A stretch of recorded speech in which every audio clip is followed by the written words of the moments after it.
Hello everyone, this is Defense Politics Asia, and this is the quick update over at the Bakhmut Front. And at the Bakhmut Front, the Bakhmut has now comes to the Russian side because the biggest news is the Wagner Group has announced via their boss Prigozhin that they will be exiting the Bakhmut Front on the 10th of May. And this is basically just 4 days, 5 days time. And according to their information, they say that the withdrawal is due to shell starvation and heavy losses. They actually complain about the lack of ammunition and shells from the Russian Defense Ministry. They are not getting what they are demanding, and they are taking additional losses as a result of the lack of ammunition and support from artillery. And so they say that basically they will not give up now. They are going to fight on all the way to Victory Day, which is actually 9th of May, and then they will withdraw. And it looks like their aim is actually to capture the rest of Bakhmut. So this entire area that is currently still not captured, so they want to make sure that they can capture this entire area here. So by the 10th of May, which means that in the next 5 days, the Wagner Group is planning to capture all this area here and push a front line, probably push a front line in this way. So this is the plan, Wagner's plan. They're going to go all out and capture Bakhmut entirely in 5 days. And breaking news, the Chechens has come into the scene. Ramzam Kadyrov, the spiritual charismatic leader of the Chechen Republic, have announced that if the Wagner leave Bakhmut, the Akmat units will be ready to replace them and continue the fight over at the Bakhmut Front. And of course, with the capture of Bakhmut, the Bakhmut Front carries on because this is part of the front line. And this is interesting, but are they going to be able to deploy in 5 days? That's my question. Because you say now, and then you need to prepare your troops, arm them, prepare them, transport them. 5 days. Are they going to be able to do it? I'm not so sure. And additionally, you also cannot tell if Prigozhin is being serious. He could be just announcing the date where they are already scheduled to rotate out.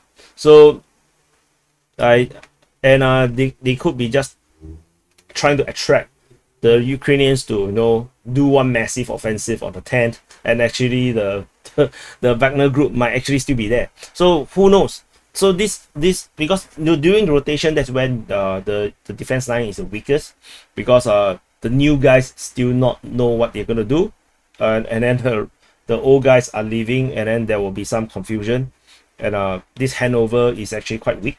So of course there will also be double the number of troops at the lines. So yeah, it could be a Sun Tzu, a Sun Tzu Bing Fa, the Sun Tzu art of war kind of thing, where apparently you're strong, but you're trying to say that you're weak, and then when you're weak, you actually say that you're strong, kind of a paradigm. So I'm not sure how much you want to trust.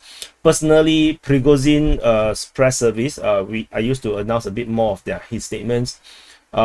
Due to the number of seemingly misinformation that he has been putting out, because like the lack of ammunition and stuff, I have kind of degraded in my mind in terms of his credibility as a source. So which is why he talked a lot of shit. I have not announced them until this one, because this is quite significant, because this actually literally went viral. And over the rest of the front line have remained static. In fact, the only change is actually, previously we talked about the Russian forces managed to push out and have some kind of salient, and they are planning to cut the Ukrainians in half. This has failed. The Ukrainians have managed to counterattack and managed to control the line. And there is also geolocation of the front line, because the Ukrainian tanks are spotted in the video drone footage where they are firing into the buildings around here. And so this shows that the Ukrainians have started massive reinforcement into this area to make sure they can hold the line for as long as they can. So In terms of the front line here, similarly, there's no change. The only news was the fighting along this road here. This is actually the very hard to read name. Vizolitivle Tumbasu Street. How is this even Russian? This look like Polish word. Anyway, yeah, so the Russians are still pushing in, but maybe the front line is not moving because of what Prigozhin has said. There's a lack of ammunition and shelling, and the thing is that the Ukrainians, because they have started their counteroffensive, right? Because they started the counteroffensive, they have lifted the rationing of artillery shells. As a result, the Ukrainians are actually launching tremendous number of shelling onto the Russian positions, and this actually caused the Russians to not be able to actually move forward.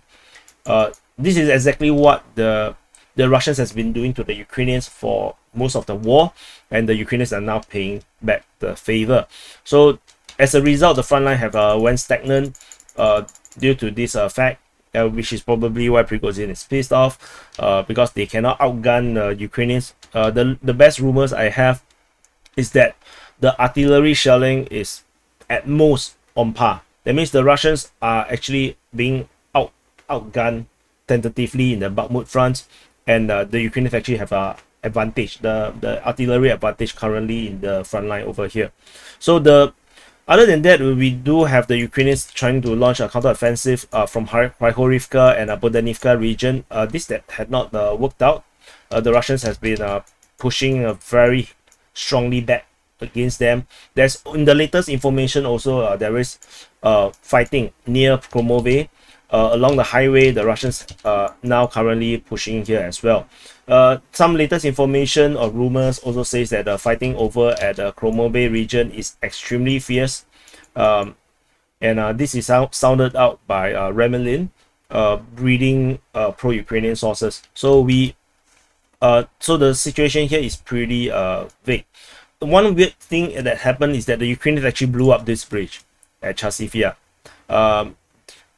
I saw this link here is by Kremlin, the pro-Russian source. But I also did see this information on other sources, I think on Twitter or something.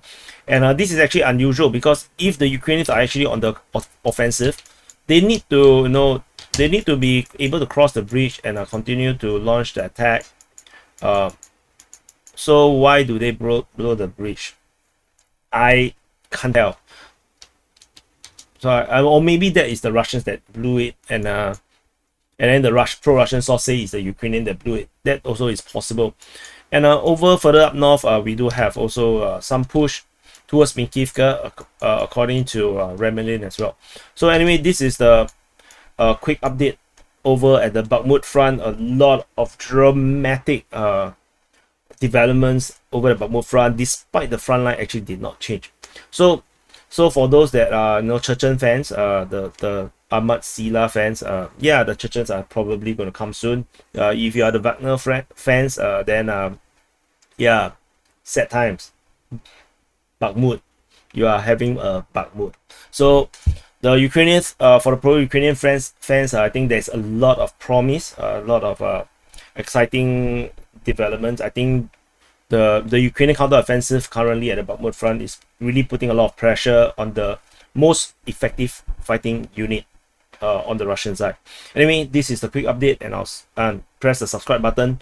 Like, of course, you have to like. You must subscribe, because if you do not subscribe, you are not doing me a favor, because you must subscribe. Then the YouTube algorithm will push this to more new viewers. That's why I need your help. Subscribe, and I'll see you in the next update.